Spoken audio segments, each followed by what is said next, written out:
Welcome back to another technical deep dive here in the debug zone.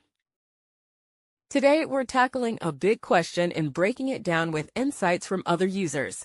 Hopefully, this clears up some misconceptions and helps you get the answer you need. So buckle up, stay a little curious, and let's jump right in.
And that's a wrap.